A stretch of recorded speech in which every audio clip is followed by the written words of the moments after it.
Praise the Lord. அவர் ஒரு கிராமத்தில் பிரவேசித்தார். அங்கே மார்த்தாள் என்னும் பெயர் கொண்ட ஒரு ஸ்திரீ அவரை தன் வீட்டிலே ஏற்றுக்கொண்டாள் என்று சொல்லி லூக்கா 10:38 நாம் வாசிக்கிறோம். இயேசு அந்த வீட்டுக்குள் பிரவேசித்த பொழுது மார்த்தாளை பார்த்து, நீ அநேக காரியங்களை குறித்து கவலைப்படுகிறாய் என்றும், மரியாளை பார்த்து இவள் நல்ல பங்கை தெரிந்து கொண்டாள் என்றும் சொல்லியிருக்கிறதை நாம் அங்கே வாசிக்க முடிகிறது.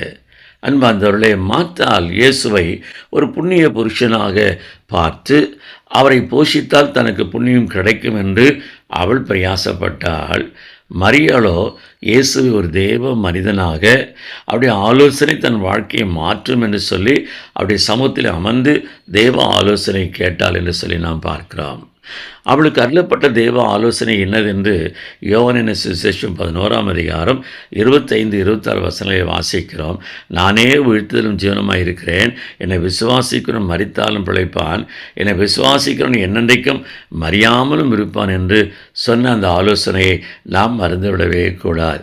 முதலாவது தேவனுடைய ராஜ்யத்தை நீதியை தேடுங்கள், அப்போது இவளெல்லாம் அவங்களுக்கு கூட கொடுக்கப்படும் சொன்ன வேத வசனத்தின்படி தேவ ஆலோசனையின்படி வாழ்கிற வாழ்க்கை நித்திய ஜீவனுக்கு எதுவான வாழ்கிற வாழ்க்கை என்கிறது இந்த பூமிக்குரிய வாழ்க்கையின் காரியங்களை, தேவைகளை நமக்கு அது தரும் என்கிறதை மறந்துவிடாமல் தேவ ஆலோசனைக்கு கீழ்ப்படிந்து நடப்போம். பூமிக்குரிய வாழ்க்கையில் தேவன் நம்மை நிறைவாய் நடத்துவார். ஆமேன்.